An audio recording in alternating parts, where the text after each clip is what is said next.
저는 최미숙이라고 합니다. 올해 70살이죠. 남편과 함께 30년을 운영했던 분식집을 작년에 정리했습니다. 새벽 5시에 일어나 밤 10시까지 일하던 삶이었죠. 허리도 아프고 다리도 아팠지만 외동딸 수진이를 대학까지 보내야 했으니까요. 이제는 서울 변두리 작은 아파트에서 혼자 살고 있습니다. 남편은 10년 전에 세상을 떠났거든요. 그날도 평소처럼 아파트 단지를 산책하고 있었습니다. 벤치에 앉아 햇볕을 쬐고 있는데 옆집 김 여사가 말을 걸더군요. 미숙 씨 딸은 요새 자주 오던데? 효녀라서 좋겠어. 사실 맞는 말이었습니다. 수진이가 최근 1년 사이 부쩍 자주 찾아왔거든요. 결혼하고 나서는 명절에나 얼굴 보던 딸이었습니다. 그런데 요즘은 일주일에 한두 번씩 들렀죠. 사위까지 데리고 와서 집안 이곳저곳을 고쳐주곤 했습니다. 엄마 밥 먹었어? 아픈 데 없어? 딸은 올 때마다 이렇게 물었습니다. 고급 과일도 사오고 건강식품도 챙겨왔죠. 사위는 막힌 싱크대를 뚫어주고 나간 전구도 갈아줬습니다. 동네 사람들이 부러워할 만했죠. 저는 속으로 생각했습니다. 내가 딸 하나는 잘 키웠구나. 그렇게 며칠이 지났습니다. 어느 날 오후 수진이에게서 전화가 왔습니다. 엄마, 이번 주 토요일에 저희 집 오실 수 있어요? 엄마한테 드릴 게 있어서. 목소리가 들떠 있었습니다. 뭔가 좋은 일이 있나 보다 싶었죠. 토요일이 됐습니다. 딸네 집 초인종을 누르자 사위가 환하게 웃으며 문을 열어줬습니다. 어머니, 어서 오세요. 거실 테이블에는 음식이 가득했습니다. 제가 좋아하는 잡채, 갈비찜, 배추전까지 다 있더군요. 어머, 이걸 언제 다 준비했니? 수진이는 저를 상석에 앉혔습니다. 밥을 먹는 내내 기분이 좋았죠. 딸이 해준 음식은 언제나 맛있었으니까요. 식사를 마치고 차를 마시는데 수진이가 갑자기 스마트폰을 꺼냈습니다. 화면에는 야자수가 늘어선 해변 사진이 보였습니다. 푸른 바다와 하얀 모래사장이었죠. 엄마, 이거 보세요. 하와이예요. 저는 무슨 말인지 몰랐습니다. 하와이가 뭐? 엄마 칠순 선물이에요.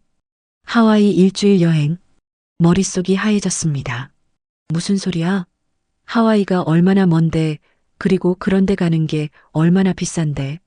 사위가 옆에서 거들었습니다. 어머니, 평생 고생만 하셨잖아요. 이제 좀 쉬시면서 좋은 곳 구경하셔야죠. 수진이가 제 손을 잡았습니다. 엄마, 저희가 다 준비했어요. 항공권도 끊었고 5성급 호텔도 예약했어요. 엄마 덕분에 제가 대학도 가고 좋은 직장도 다니게 된 거잖아요. 이제 제가 엄마한테 보답할 차례예요. 눈물이 났습니다. 30년을 분식집에서 일했던 게 주마등처럼 스쳐 지나갔죠. 새벽에 밀가루 반죽하던 모습, 기름 튄 손등, 무릎 꿇고 바닥 닦던 날들. 우리 딸, 정말 컸구나. 저는 딸을 꼭 안았습니다. 집으로 돌아오는 버스 안에서도 계속 미소가 지어졌습니다. 옆자리 승객이 저를 이상하게 쳐다봤을 정도였죠. 하와이라니. 텔레비전에서만 보던 그곳을 제가 직접 가게 됐다니. 평생 서울 밖으로 나가본 적이 거의 없었거든요. 비행기도 한번 타본 적이 없었습니다. 다음 날 아침 저는 친구 모임에 갔습니다. 얘들아, 나 다음 주에 하와이 간다. 뭐? 하와이? 미숙이 내가?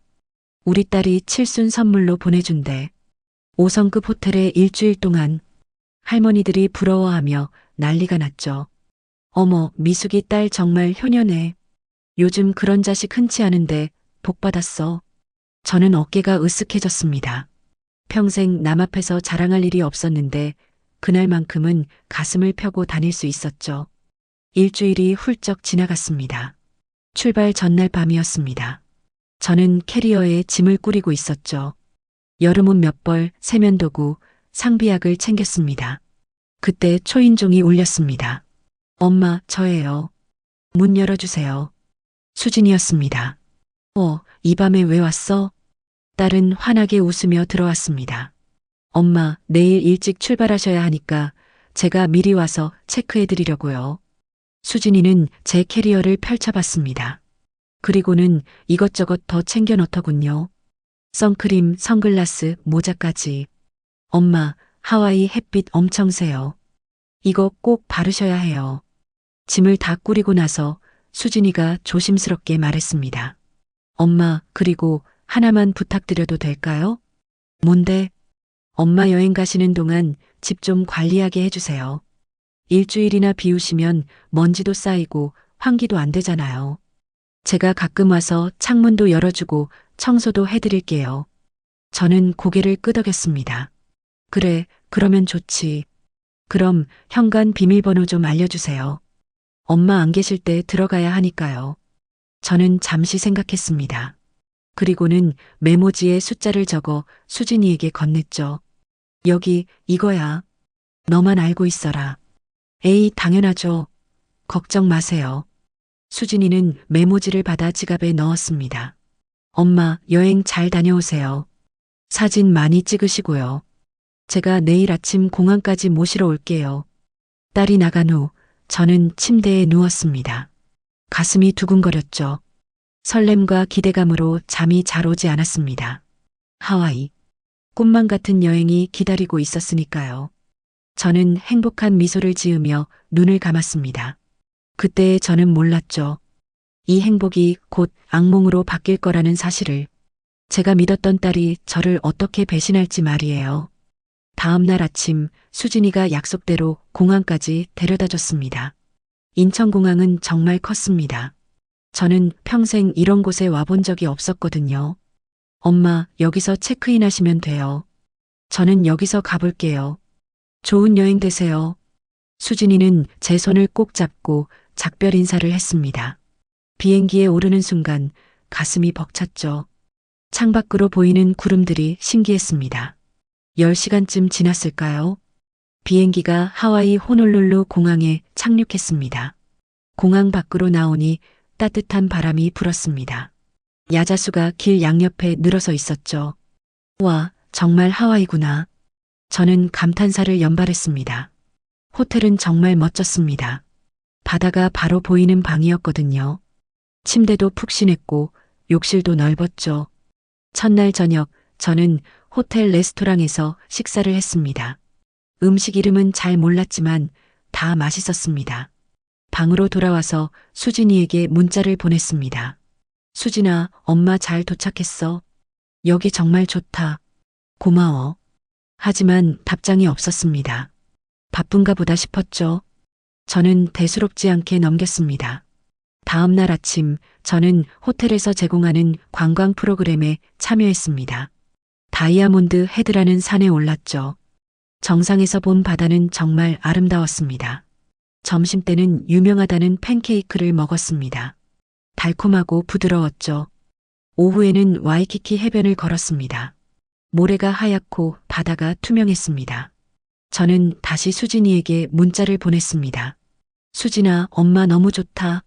사진도 많이 찍었어. 고마워. 역시 답장이 없었습니다. 이상했습니다. 평소 수진이는 문자를 보내면 바로바로 답장하는 편이었거든요. 저는 전화를 걸어봤습니다. 신호는 갔지만 받지 않았습니다. 한 번, 두 번, 세 번. 계속 받지 않았죠. 불안한 마음이 들기 시작했습니다. 셋째 날 아침이었습니다. 저는 호텔 조식을 먹으면서도 계속 수진이 생각만 했습니다. 왜 전화를 안 받을까? 무슨 일이 생긴 걸까? 오전 내내 수진이에게 전화를 걸었습니다. 10번도 넘게 걸었죠.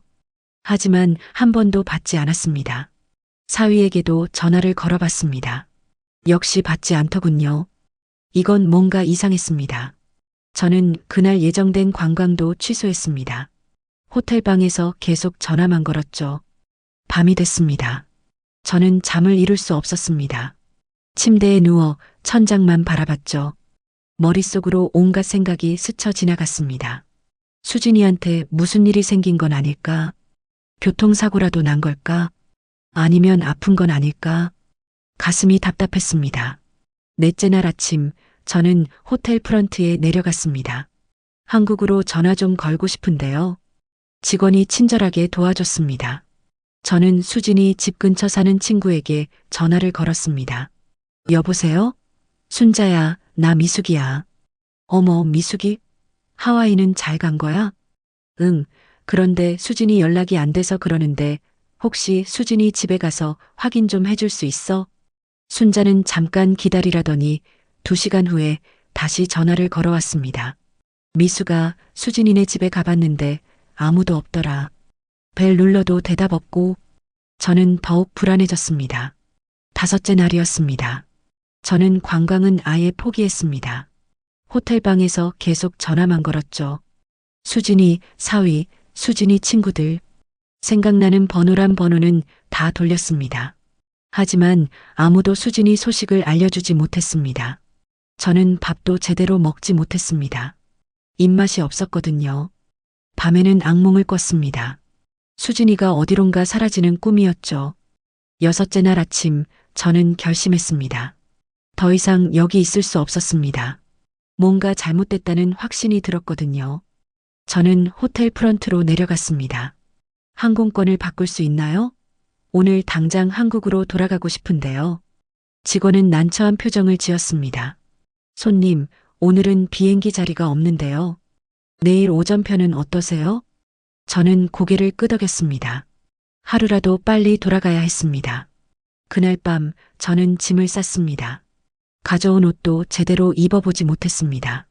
사진도 몇 장 찍지 못했죠. 하지만 그런 건 중요하지 않았습니다. 수진이가 걱정됐습니다. 뭔가 큰일이 난 것 같았거든요. 저는 침대에 앉아 또 수진이에게 전화를 걸었습니다. 역시 받지 않았습니다. 수진아, 엄마야. 무슨 일이야? 왜 전화를 안 받니? 엄마 걱정돼서 미치겠다. 전화 좀 해라. 저는 음성 메시지를 남겼습니다. 목소리가 떨렸죠. 7째 날 새벽 저는 공항으로 향했습니다. 비행기 안에서도 불안했습니다. 10시간이 너무 길게 느껴졌죠. 기내식도 먹지 않았습니다. 목으로 넘어가지 않았거든요. 계속 창밖만 바라봤습니다. 빨리 한국에 도착하고 싶었습니다. 빨리 집에 가서 수진이를 만나고 싶었죠. 비행기가 인천공항에 착륙했습니다. 저는 서둘러 입국 수속을 마쳤습니다. 공항에서 나와 택시를 탔습니다. 기사님, 빨리 가주세요. 저는 조급한 마음에 계속 시계만 봤습니다. 2시간쯤 지났을까요? 드디어 제가 사는 아파트 단지가 보였습니다. 저는 택시비를 내고 급하게 내렸습니다. 엘리베이터를 타고 제 집이 있는 층에 올라갔죠. 복도를 걸어가는데 가슴이 두근거렸습니다. 제 집 현관문 앞에 섰습니다. 저는 비밀번호를 눌렀습니다. 삐삐삐. 빨간 불이 들어왔습니다. 비밀번호가 틀렸다는 신호였습니다. 저는 다시 천천히 눌러봤습니다. 삐삐삐. 또 빨간 불이 들어왔습니다. 식은땀이 났습니다. 비밀번호가 바뀌어 있었습니다. 손이 떨렸습니다. 저는 다시 한번 비밀번호를 눌러봤습니다. 천천히 정확하게. 삐삐삐. 빨간 불. 비밀번호가 분명히 바뀌어 있었습니다. 머리가 하얘졌습니다. 도대체 무슨 일이 일어난 걸까요? 저는 비틀거리며 복도 벽에 기댔습니다. 그때 옆집 문이 열렸습니다. 어머, 미숙 씨?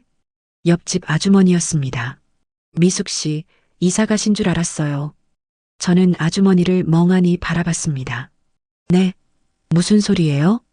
딸 부부가 며칠 전부터 짐을 빼더라고요. 큰 트럭까지 왔었어요. 저는 당연히 미숙 씨도 같이 이사 가시는 줄 알았죠. 심장이 멎는 것 같았습니다. 언제요? 언제 짐을 뺐는데요? 한 사흘 전쯤? 아침부터 저녁까지 왔다 갔다 하더라고요. 저는 다리에 힘이 풀렸습니다. 주저앉을 것 같았죠. 미숙 씨, 괜찮으세요? 얼굴이 너무 안 좋은데. 아주머니가 걱정스럽게 저를 부축했습니다. 저는 떨리는 손으로 핸드폰을 꺼냈습니다. 수진이에게 전화를 걸었습니다. 신호가 갔습니다. 한참을 기다렸죠. 드디어 전화가 연결됐습니다. 여보세요? 수진이 목소리였습니다. 수진아, 너 지금 어디야? 엄마 집 비밀번호가 왜 바뀐 거야? 저는 소리를 질렀습니다. 수진이는 한참 동안 말이 없었습니다. 엄마, 죄송해요. 목소리가 작았습니다. 죄송하긴 뭐가 죄송해. 도대체 무슨 짓을 한 거야? 엄마, 저희가 급하게 사업 자금이 필요했어요. 저는 귀를 의심했습니다. 사업 자금? 그게 무슨 소리야? 엄마 집을 담보로 대출을 받았어요. 그리고 저희가 그 집에 들어가서 살고 있어요. 머리를 망치로 맞은 것 같았습니다. 뭐라고? 엄마는 제가 구한 원룸에서 당분간만 계세요. 주소 문자로 보내드릴게요. 저는 믿을 수가 없었습니다. 아니, 대체 그게 무슨 소리야? 지금 무슨 짓을 한 거야? 목소리가 떨렸습니다. 분노와 배신감이 한꺼번에 밀려왔죠. 엄마, 저희도 어쩔 수 없었어요. 사업이 너무 힘들어서. 어쩔 수 없긴 뭐가 어쩔 수 없어. 그럼 엄마한테 말을 하든가. 왜 몰래 이런 짓을 한 거야? 저는 소리를 지르고 있었습니다. 복도에 제 목소리가 울려 퍼졌죠. 엄마, 나중에 다시 얘기해요. 저 지금 바빠서. 야, 최수진. 전화가 끊겼습니다. 저는 멍하니 서 있었습니다. 핸드폰을 쥔 손이 부들부들 떨렸죠. 미숙 씨, 일단 우리 집에 들어와서 앉아요. 물이라도 한 잔 드세요. 옆집 아주머니가 저를 자기 집으로 데려갔습니다. 저는 소파에 앉았습니다. 아니, 주저앉았습니다. 아주머니가 물을 가져다 줬지만 마실 수가 없었습니다. 손이 너무 떨려서 컵을 잡을 수조차 없었거든요. 도대체 무슨 일이에요? 아주머니가 조심스럽게 물었습니다. 저는 말할 수가 없었습니다. 입이 떨어지지 않았죠. 내가 평생 모아서 산 집, 30년을 분식집에서 허리 굽혀 일해서 산 그 집을 딸이 빼앗아 갔습니다. 제가 하와이에 간 사이에 말이죠. 하와이 여행도 다 계획이었습니다.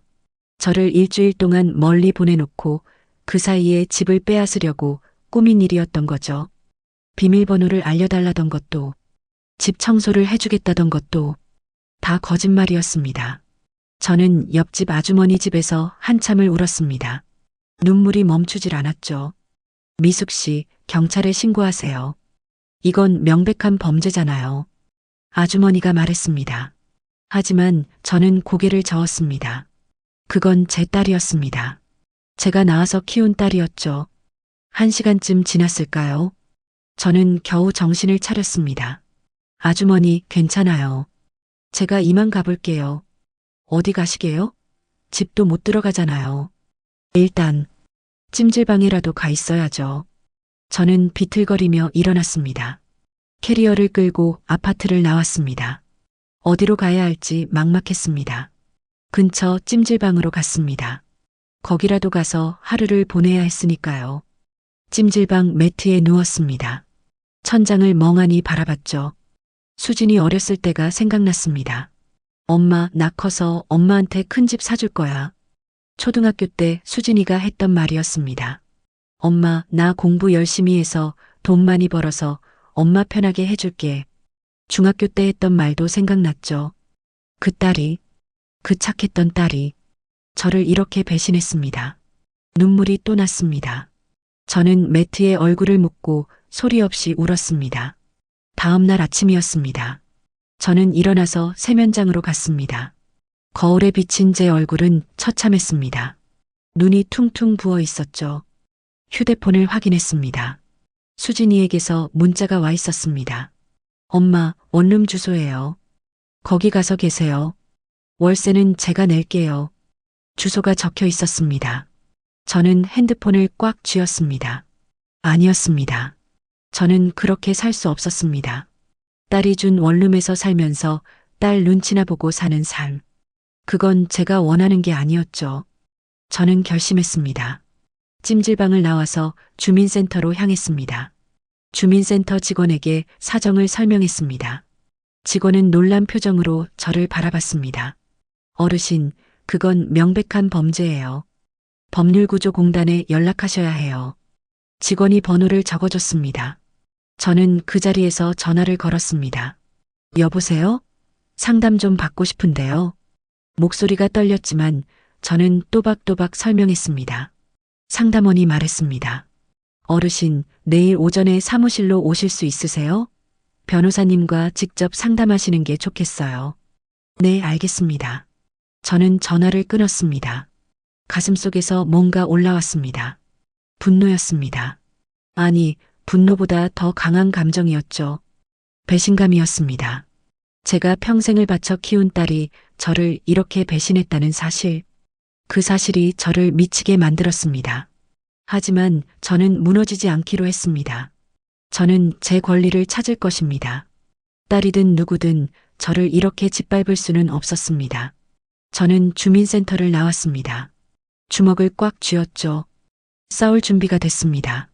다음 날 아침 저는 일찍 일어났습니다. 찜질방 세면대에서 얼굴을 씻었죠. 거울을 보니 여전히 눈이 부어 있었습니다. 하지만 저는 화장을 했습니다. 초췌한 모습으로 변호사를 만날 수는 없었거든요. 법률구조공단 사무실은 시청 근처에 있었습니다. 저는 버스를 2번 갈아타고 그곳에 도착했습니다. 최미숙 어르신이세요?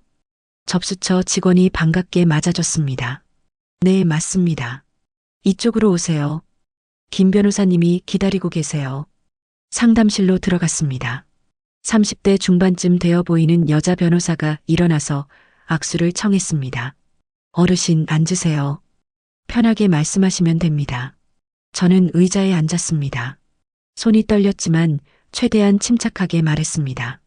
제 딸이요. 제 집을 빼앗아 갔습니다. 변호사는 노트북을 열고 제 이야기를 듣기 시작했습니다. 저는 처음부터 차근차근 설명했습니다. 하와이 여행 이야기, 비밀번호를 알려준 일, 집에 돌아왔더니 비밀번호가 바뀌어 있던 것, 딸의 전화 내용까지. 변호사는 심각한 표정으로 고개를 끄덕였습니다. 어르신, 집 등기부등본 떼어보셨어요? 아니요, 그게 뭔지 잘 몰라서요. 지금 바로 확인해 봐야겠어요. 등기소 가시면 됩니다. 변호사가 등기소 주소를 적어줬습니다. 어르신, 집이 어르신 명의인데 무단으로 담보를 설정했다면 이건 명백한 사문서 위조예요. 형사처벌 대상입니다. 저는 고개를 끄덕였습니다. 등기부등본 떼서 다시 오세요. 그걸 보고 정확한 상담을 해드릴게요. 저는 법률구조공단을 나와 곧장 등기소로 향했습니다. 등기소는 처음 가보는 곳이었습니다. 직원에게 물어물어 민원실을 찾았죠. 등기부등본 발급하려고 하는데요. 주소 적어주세요. 저는 떨리는 손으로 제 집 주소를 적었습니다. 10분쯤 기다렸을까요? 직원이 서류를 건네줬습니다. 저는 그 자리에서 서류를 펼쳐봤습니다.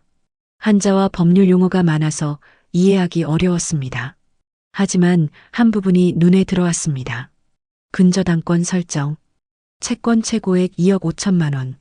제 집에 2억 5천만 원 대출이 잡혀 있었습니다. 채무자는 최수진. 제 딸이었죠. 손에 쥔 서류가 흔들렸습니다. 저는 의자에 주저앉았습니다. 정말이었습니다. 딸이 정말로 제 집을 담보로 대출을 받았던 거죠. 어르신, 괜찮으세요? 직원이 걱정스럽게 물었습니다. 저는 고개를 저었습니다. 괜찮을 리가 없었죠. 등기소를 나와 다시 법률구조공단으로 향했습니다. 김 변호사에게 등기부등본을 보여줬습니다. 변호사는 서류를 꼼꼼히 살펴봤습니다. 어르신, 이거 큰일인데요. 변호사의 표정이 어두워졌습니다. 따님이 어르신 도장을 위조해서 대출을 받았어요. 여기 보세요.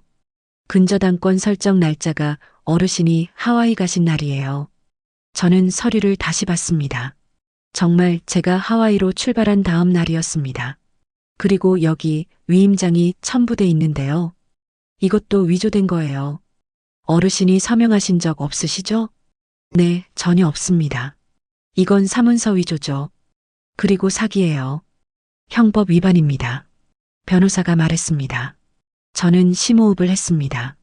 제 딸을 고소해야 하는 건가요? 목소리가 떨렸습니다. 아무리 배신당했어도 그건 제가 낳은 딸이었거든요. 변호사는 잠시 말이 없었습니다. 그러다 조심스럽게 입을 열었습니다. 어르신, 이건 어르신이 결정하셔야 해요. 하지만 제 생각엔 고소하셔야 합니다.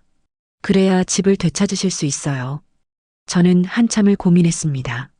창밖을 바라봤죠. 하늘이 흐렸습니다. 비가 올 것 같았습니다. 얼마나 걸릴까요? 재판은 보통 6개월에서 1년 정도 걸려요. 하지만 증거가 명확하니까 어르신이 이기실 겁니다. 저는 고개를 끄덕였습니다. 알겠습니다. 고소하겠습니다. 변호사는 고소장을 준비하기 시작했습니다. 저는 딸의 인적사항을 하나하나 말했습니다. 이름, 주민등록번호, 주소.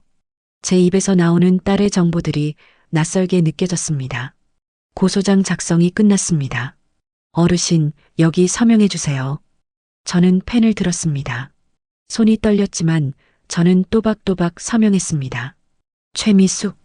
제 이름을 쓰는 순간 눈물이 났습니다. 어르신, 우세요? 아니에요, 괜찮아요. 저는 서둘러 눈물을 닦았습니다. 이제 경찰서에 가서 고소장을 제출하셔야 해요. 제가 동행하겠습니다. 변호사가 일어났습니다. 저희는 함께 경찰서로 향했습니다. 경찰서는 법률구조공단에서 멀지 않았습니다. 민원실로 들어갔습니다. 고소장 접수하려고 합니다. 변호사가 말했습니다. 경찰관이 서류를 받아 살펴봤습니다.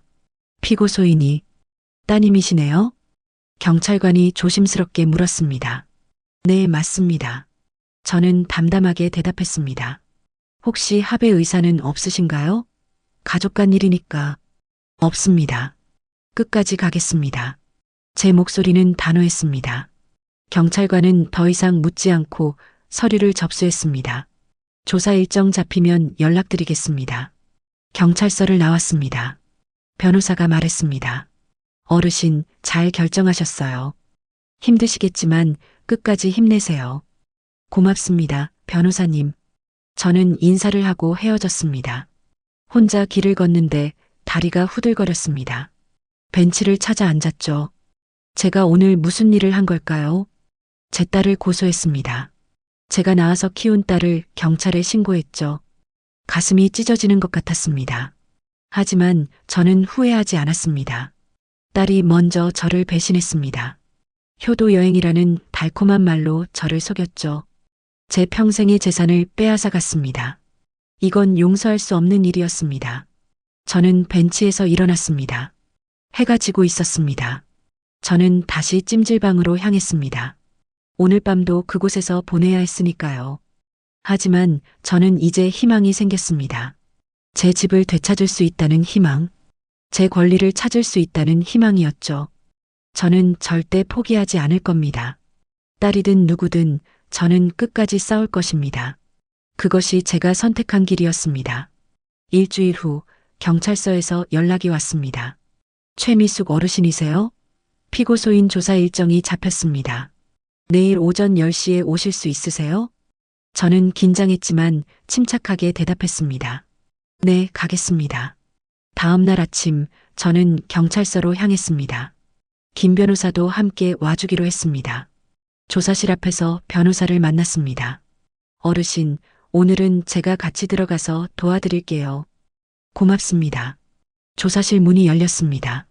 안에는 형사 한 명이 앉아 있었습니다. 최미숙 어르신, 앉으세요. 저는 의자에 앉았습니다. 형사가 서류를 펼쳐놓고 질문을 시작했습니다. 하와이 여행 가시기 전에 따님에게 현관 비밀번호를 알려주셨다고요? 네, 맞습니다. 딸이 집 청소를 해주겠다고 해서요. 그런데 집 담보대출에 대해서는 전혀 모르셨고요? 네, 전혀 몰랐습니다. 저는 그런 서류에 서명한 적도 없어요. 형사는 계속 질문했습니다. 저는 하나하나 대답했죠. 조사는 2시간 넘게 이어졌습니다. 알겠습니다. 다음 주에 피고소인을 소환하겠습니다. 조사가 끝났습니다. 저는 경찰서를 나와 변호사와 커피숍에 갔습니다. 어르신, 오늘 잘하셨어요. 이제 따님 측 조사가 남았어요. 수진이가 뭐라고 할까요? 저는 불안했습니다. 아마 어르신이 구두로 허락했다고 주장할 겁니다. 하지만 증거가 없으면 소용없어요. 변호사의 말이었습니다. 그로부터 사흘 후 제 휴대폰이 울렸습니다. 수진이었습니다. 저는 잠시 망설였지만 전화를 받았습니다. 엄마. 수진이 목소리가 떨리고 있었습니다. 엄마, 왜 이러세요? 경찰서에서 나오라고 하던데요. 내가 한 짓을 생각해봐. 당연한 거 아니니? 제 목소리는 차갑게 식어 있었습니다. 엄마, 저희가 사과할게요. 고소 취하해 주세요. 제발이요. 수진이가 애원했습니다. 하지만 저는 마음이 움직이지 않았습니다. 안 돼. 너는 대가를 치러야 해. 엄마, 제발이요. 저 전과자 되면 회사에서 잘려요. 제발 한 번만 용서해 주세요. 수진이가 울먹였습니다. 예전에 저였다면 마음이 약해졌을지도 모릅니다. 하지만 지금은 달랐습니다. 수진아, 내가 먼저 엄마를 배신했어. 용서는 없다. 저는 전화를 끊었습니다. 그날 밤 저는 잠을 이룰 수 없었습니다. 수진이의 울음소리가 귓가에 맴돌았죠. 하지만 저는 흔들리지 않기로 했습니다. 2달이 지났습니다. 경찰 조사가 모두 끝났고 검찰로 사건이 넘어갔습니다. 그리고 또 3달이 지났습니다. 검찰에서 기소 결정이 났다는 연락을 받았습니다. 수진이는 사문서 위조와 사기죄로 재판을 받게 됐습니다. 첫 재판 날이 잡혔습니다. 저는 법원 방청석에 앉아 있었습니다. 김 변호사가 옆에 앉아 있었죠. 법정 문이 열렸습니다. 수진이가 들어왔습니다. 딸을 본 순간 가슴이 철렁했습니다. 수진이는 많이 야위어 있었습니다. 얼굴도 창백했죠. 수진이가 저를 봤습니다. 눈물이 그렁그렁 맺혀 있었습니다. 하지만 저는 눈을 돌렸습니다. 재판이 시작됐습니다. 판사가 수진이에게 물었습니다. 피고인, 공소 사실을 인정합니까? 수진이의 변호사가 일어났습니다. 재판장님, 저희 의뢰인은 어머니로부터 구두로 집 담보 설정 허락을 받았습니다. 저는 자리에서 벌떡 일어났습니다. 그건 거짓말이에요. 판사가 저를 제지했습니다. 고소인, 진정하세요. 차례가 되면 말씀하실 수 있습니다. 저는 다시 앉았습니다. 검사가 증거를 제출하기 시작했습니다. 은행 거래 내역이 나왔습니다. 제가 하와이에 있던 날짜에 대출이 실행됐다는 기록이었죠. 등기소 CCTV 영상도 나왔습니다. 수진이와 사위가 서류를 접수하는 모습이 찍혀 있었습니다. 이웃 증인도 출석했습니다. 옆집 아주머니였습니다. 증인, 피고인이 짐을 빼는 걸 보셨습니까? 검사가 물었습니다. 네, 봤습니다. 트럭까지 와서 짐을 실어 갔어요. 고소인인 최미숙 씨는 그때 어디 계셨습니까? 하와이에 여행 가셨다고 들었어요. 증인 신문이 끝났습니다. 검사가 말했습니다. 재판장님, 피고인은 고소인이 해외에 있는 틈을 타서 계획적으로 범행을 저질렀습니다. 엄중한 처벌이 필요합니다. 이번엔 수진이 변호사가 반박했습니다. 재판장님, 피고인은 사업이 어려워 어쩔 수 없었습니다. 그리고 어머니께 나중에 갚으려고 했습니다. 판사가 수진이에게 직접 물었습니다. 피고인, 마지막으로 할 말 있습니까? 수진이가 일어났습니다. 저를 바라봤죠. 엄마, 정말 죄송해요. 목소리가 떨렸습니다. 저희가 너무 힘들었어요. 사업이 망하면 빚쟁이들한테 쫓기게 될 것 같았어요. 그래서 이런 짓을 했어요. 수진이가 울기 시작했습니다. 하지만 엄마를 속인 건 정말 잘못했어요. 용서해 주세요. 제발이요. 수진이가 무릎을 꿇었습니다. 법정 안이 술렁였습니다. 저는 그 모습을 가만히 바라봤습니다. 예전에 저였다면 달려가서 딸을 일으켜 세웠을 겁니다. 하지만 지금은 달랐습니다. 저는 자리에서 일어났습니다. 판사가 허락했죠. 수진아. 제 목소리는 차분했습니다.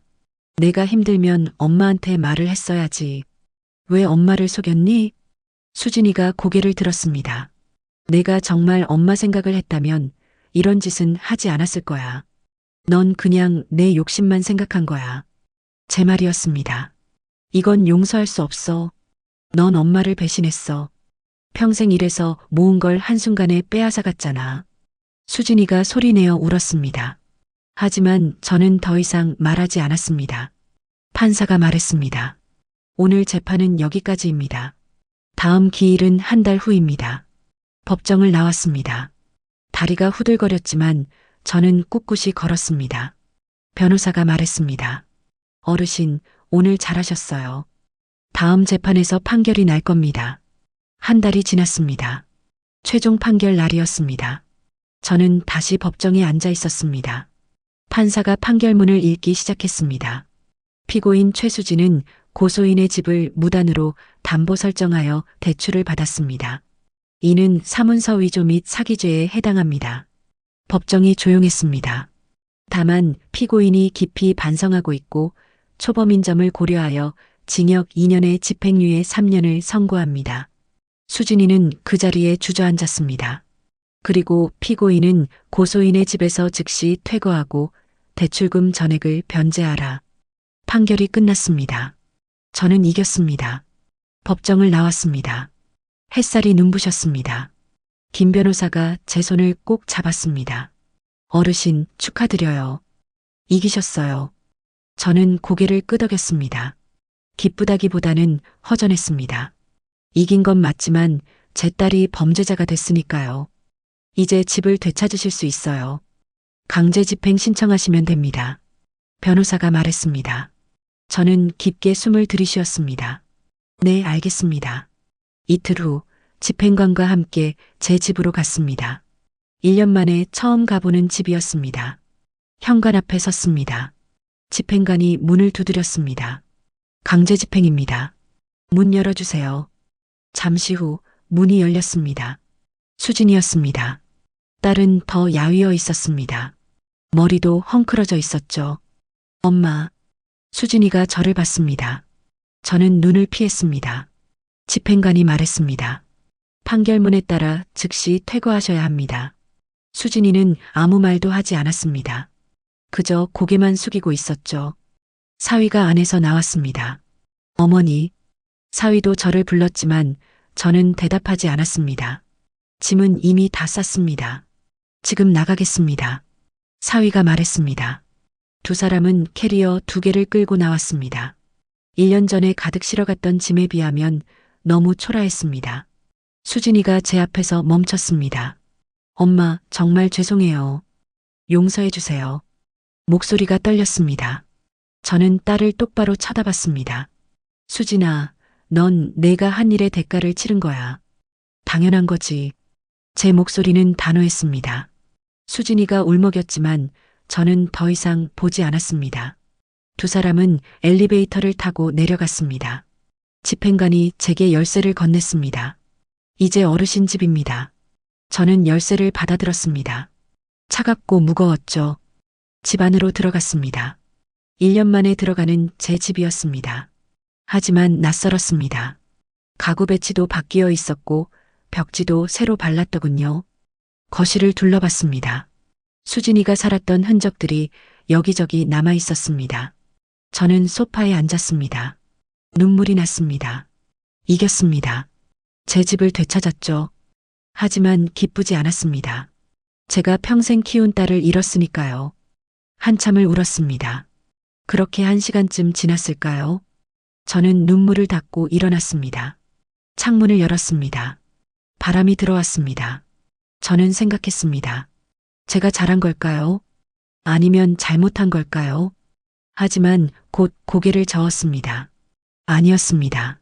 저는 잘못하지 않았습니다. 수진이가 잘못한 겁니다. 딸이 먼저 저를 배신했죠. 저는 제 권리를 찾았을 뿐입니다. 그날 밤 저는 제 집 침대에서 잤습니다. 1년 만에 제 침대였습니다. 편할 줄 알았는데 잠이 오지 않았습니다. 천장만 바라봤죠. 다음 날 아침 저는 은행으로 갔습니다. 대출금 문제를 정리해야 했거든요. 은행 직원이 설명해 줬습니다. 어르신, 판결문대로 피고인이 대출금을 갚아야 합니다. 만약 안 갚으면 강제 집행으로 회수할 수 있어요. 애들이 돈이 있을까요? 저는 물었습니다. 글쎄요, 그건 저희가 확인해 봐야 알 수 있습니다. 직원이 대답했습니다. 일주일이 지났습니다. 수진이로부터 연락이 왔습니다. 문자였습니다. 엄마, 대출금 갚을 돈이 없어요. 시간을 좀 주세요. 저는 문자를 보고 한숨을 쉬었습니다. 돈이 없다는 건 예상했던 일이었습니다. 김 변호사에게 전화를 걸었습니다. 변호사님, 딸이 대출금을 갚을 돈이 없대요. 그럼 재산 압류를 신청하셔야 해요. 월급이라도 압류할 수 있습니다. 변호사가 말했습니다. 저는 망설였습니다. 딸의 월급까지 압류하면 수진이는 어떻게 살까요? 하지만 저도 살아야 했습니다. 은행 대출 이자가 계속 나가고 있었거든요.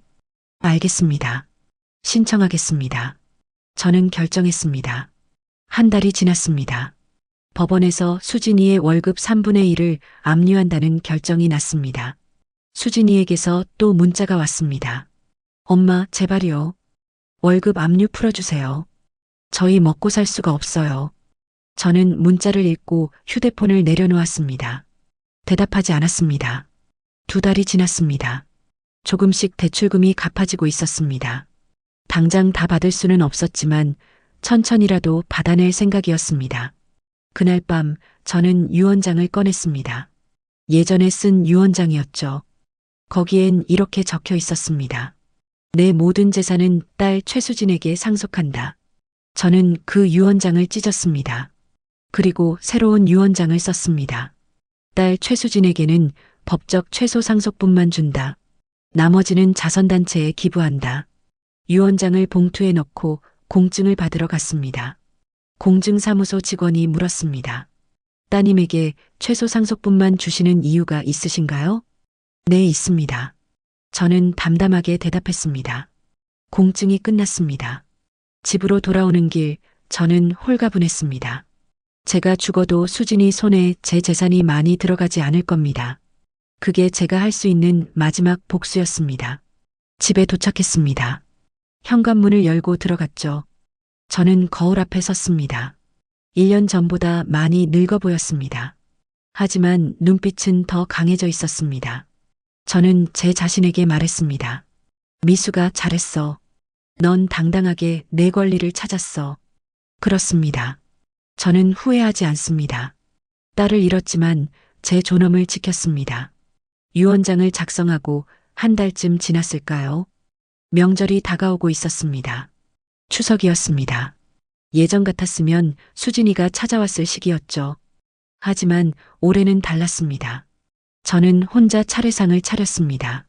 남편 사진 앞에 음식을 놓고 절을 했죠. 여보, 우리 딸이 이렇게 됐어요. 남편 사진을 보며 말했습니다.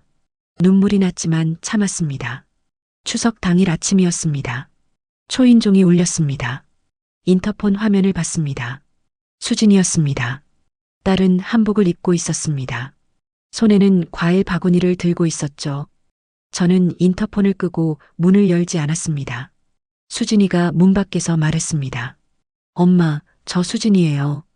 명절인데 인사드리러 왔어요. 문 열어주세요. 저는 대답하지 않았습니다. 엄마, 제발요. 한 번만 용서해 주세요. 엄마 보고 싶어요. 수진이 목소리가 떨렸습니다. 하지만 저는 꿈쩍하지 않았습니다. 1시간쯤 지났을까요? 수진이는 결국 돌아갔습니다. 문 앞에 과일 바구니를 놓고 갔더군요.